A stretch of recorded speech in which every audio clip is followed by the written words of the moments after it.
I'll look at that, I'll be like, oh, that, you see what I'm saying? When the going gets tough, this guy's not on it. Like, okay, that shows me his intestinal fortitude. What kind of guy is he underneath all that? Underneath all the vortexes and all that, who is he? I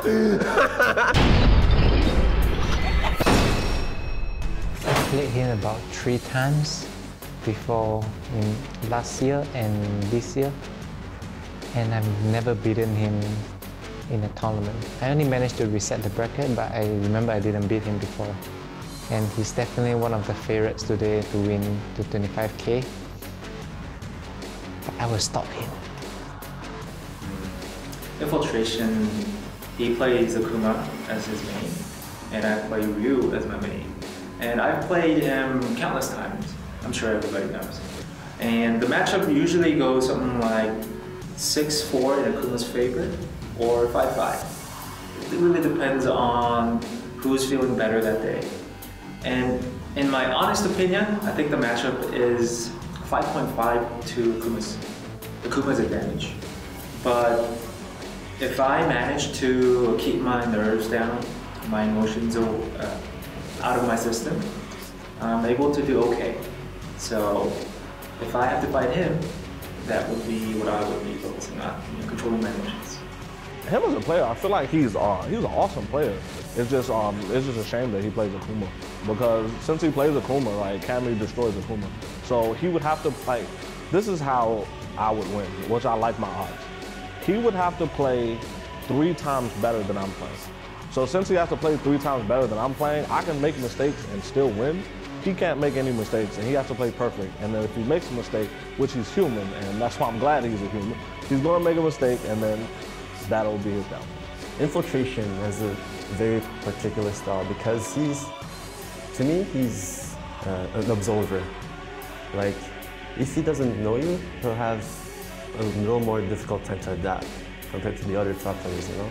And if he knows you, then he'll break down every part of your habit.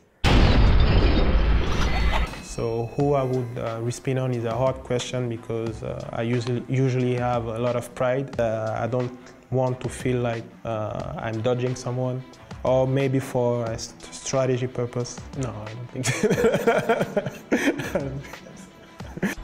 The last time I played Infiltration was at final round 16, and I played him in the grand final, so it was a very high-pressured situation. I felt that I was very passive against him. I didn't play an aggressive game, using more projectiles to keep him back and forcing him to make moves from further away. I let him get close, which is where Akuma wants to be against Sagat, who I use, and play his close combat game, which is definitely more advantageous for him than me.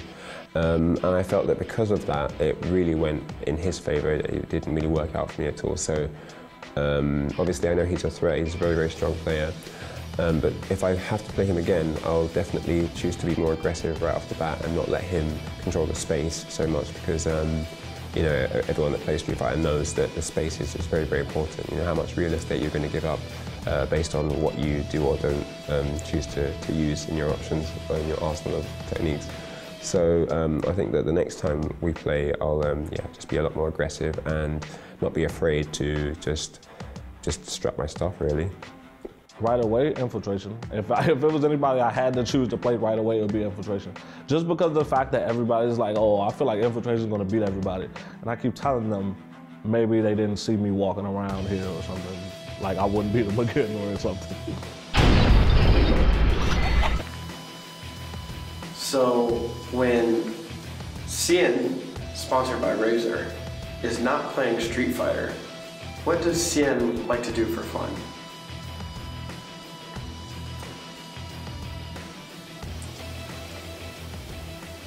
That was a very good question.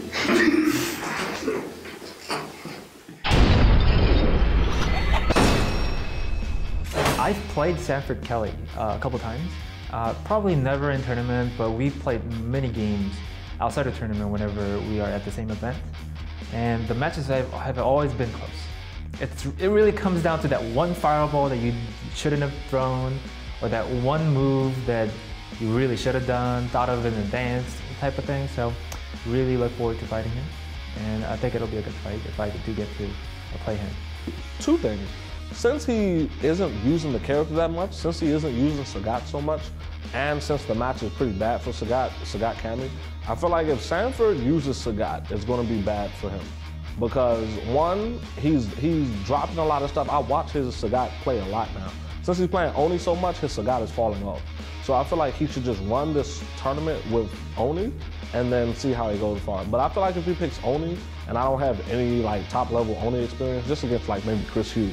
If he picks Oni, then I guess it'll be a lot better, and he has the potential to win. But I still feel like Cammy destroys Oni. So I feel like if me and him play, you know, if he makes any mistakes, then I'm going to win. But every single time I'm out, I always try to go, if I'm in a different state, I always try to go to some party or club because one, I like doing that, and then two, if it gets too hype, I'm always like, oh, I don't live here, so you know, when I go back home, it's whatever. And then they'll never see me again anyway.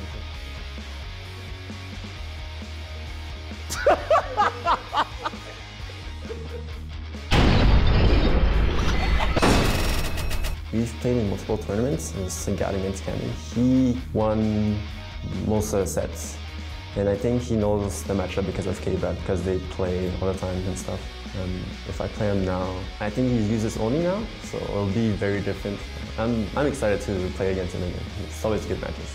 He's a guy I communicate a lot with about the game or characters, and we played a lot when I went to New York to play him and all the East Coast players. It was heavily in my advantage usually when we play, so it should be not an easy match, but I should come on top.